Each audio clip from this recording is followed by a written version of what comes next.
Bonjour, je vais continuer la correction de l'exercice 5 du TD12. Donc c'est la chute sur un sol adhérent. Donc dans la première vidéo, j'avais fait la chute sur de la glace. Enfin, j'ai pris oui sur de la glace, ou qui est parfaitement glissante. Cette fois-ci, on considère la chute et les pieds ils bougent pas. Donc la personne elle est là et ce point-là il est fixe. Ici le barycentre. Je considère toujours le cas d'une personne qui reste parfaitement immobile pendant la chute. Pour simplifier. Alors déjà là, avec cette simplification qui est quand même très importante, les calculs étaient quand même pas évidents pour la chute sur la glace. On arrive à une équation qui n'est pas du tout triviale. Et donc je fais cette hypothèse-là, simplificatrice.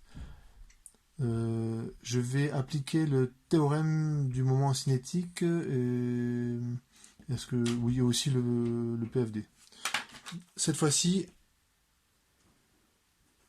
la réaction du support, elle peut avoir une composante tangentielle, donc elle pourrait être comme ça. Elle peut partir sur le côté, d'ailleurs elle doit partir sur le côté si je veux conserver ce point d'appui fixe. Donc ça sera à peu près comme ça. Le référentiel, c'est le même que dans la résolution précédente. Le système, c'est le même également. Et le bilan des forces est le même que pour la résolution précédente. J'écris le principe fondamental de la dynamique en mécanique du solide. Donc je mets toutes les forces au barycentre. Ça donne ça. Et ensuite, je vais travailler dans le repère cylindrique. Je pense que c'est assez astucieux de procéder comme ça. Donc je vais tout de suite projeter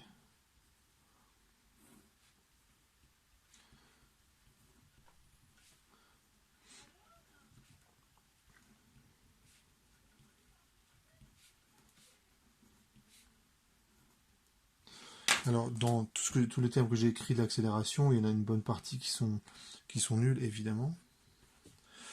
R ça vaut L sur 2, hein, la taille de la personne c'est grand L. Donc je le remplacerai dans la suite des calculs. Et le poids suivant E de R c'est moins mg cos θ. Donc le θ il est là. mg cos θ, suivant E de θ c'est mg sinus θ. Il n'y a pas de composante suivant Z. Et la réaction du support, c'est du sol. Et ben je m'embête pas. Je la note respectivement R de R et R de θ.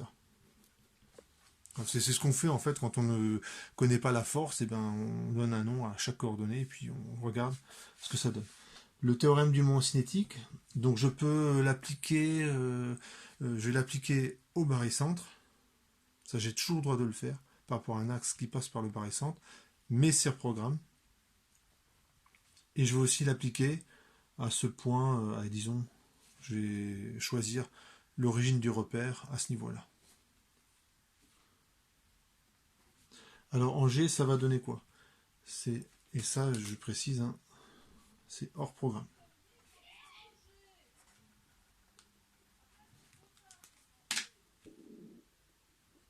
Donc c'est le moment d'inertie par rapport au barycentre, θ seconde. Ça fait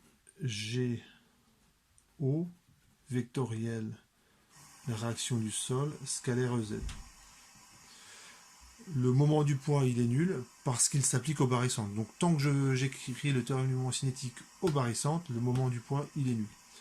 Et quand je fais les calculs, le vecteur GO c'est moins L sur 2 suivant E de R. Ça va donner, sauf erreur,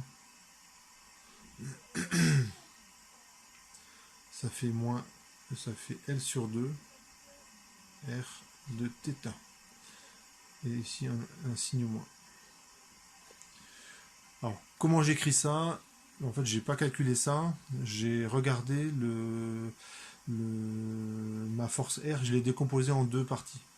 Il y a une partie qui ne fait pas tourner la personne. Donc, la personne, elle est là. La composante de ce vecteur le long de la personne ne fait pas tourner la personne. Donc si j'appuie, c'est comme, voyez, je sais pas si vous voyez, mais vous connaissez le truc, hein, vous prenez un balai, vous posez le manche sur votre doigt et puis vous pouvez vous arranger pour que le balai tombe pas. Ben, c'est un petit peu la même chose. La composante de R suivant la personne ne fait pas tourner la personne. Ce qui fait tourner la personne, c'est la composante ici qui serait suivant Eθ et qui ici est négative avec mon schéma. Et bien cette composante là, donc si je voilà, qui serait là où j'ai mis les pointillés, si je la mettais ici, et ben ça fait une composante qui est perpendiculaire, donc le bras de levier c'est L sur 2 fois R de θ. Et cette force-là, sur mon schéma, elle a tendance à faire tourner la personne dans ce sens-là, dans le sens des θ positifs. Donc il faut que ce moment-là soit positif, avec un Rθ négatif, donc il faut que je mette un signe moins. Autre solution, hein, vous calculez ce truc-là. Vous écrivez le vecteur GO, vous décomposez le vecteur R suivant la base cylindrique, et vous arrivez à ce résultat. J'écris le théorème du moment cinétique en haut. Donc le moment d'inertie n'est pas le même, hein, puisque cette fois-ci je tourne autour de ce point-là. Le moment d'inertie est plus important. Par contre, l'angle, c'est le même. Et cette fois-ci, c'est le moment de la réaction qui est nul. Donc ça vous montre quand même que cet outil, là, le théorème du moment cinétique, c'est vraiment une histoire de point de vue. C'est-à-dire que si je considère la rotation par rapport au barré-centre, le poids, il joue aucun rôle. Si je considère la rotation par rapport au point haut, c'est le poids cette fois-ci qui fait tout le boulot.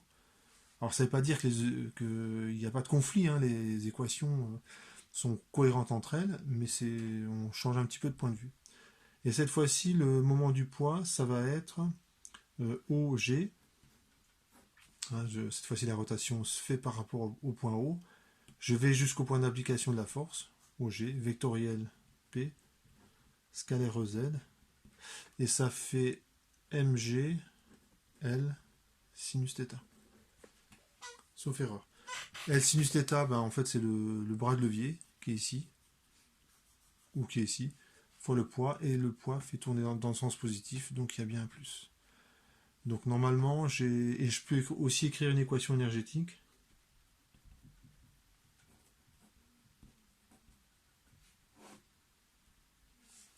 Alors l'équation énergétique, c'est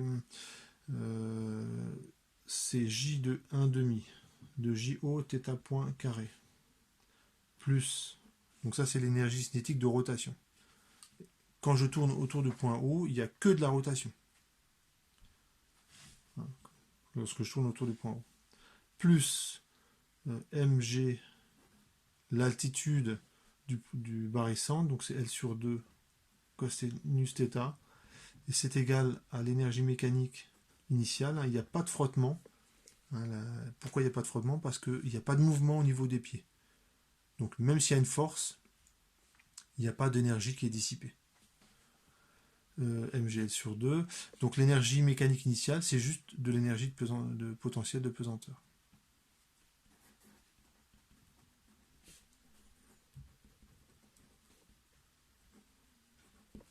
Et ça, c'est l'énergie cinétique de rotation uniquement. Il n'y a pas d'énergie cinétique de translation lorsque je considère la rotation par rapport au point haut.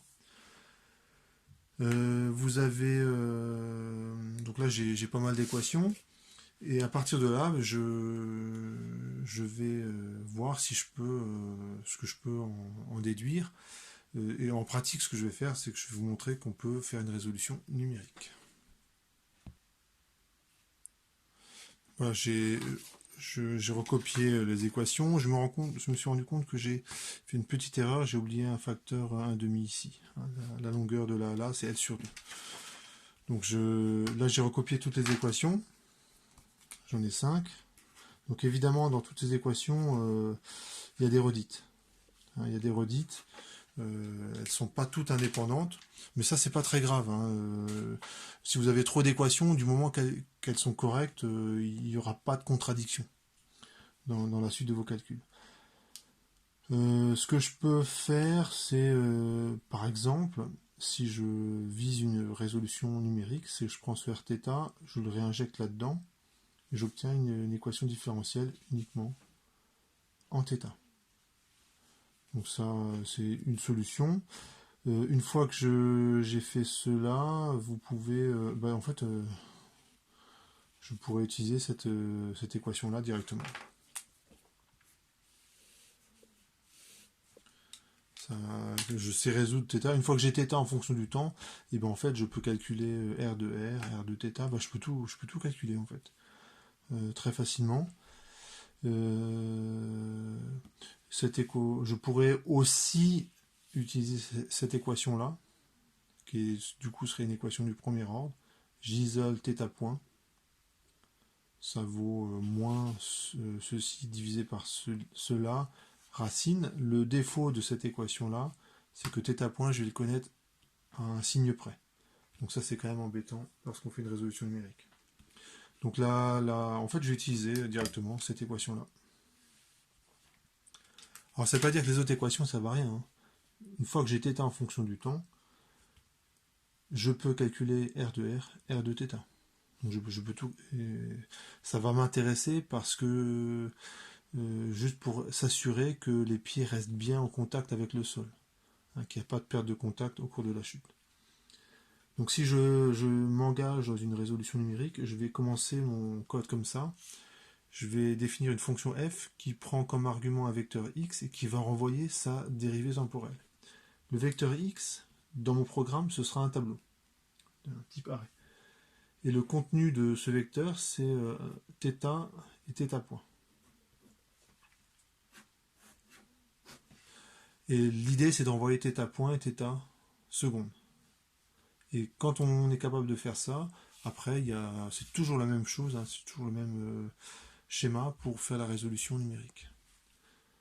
Première chose que je fais, c'est que je récupère la valeur de θ et de θ point à partir de x. Je peux faire une double affectation.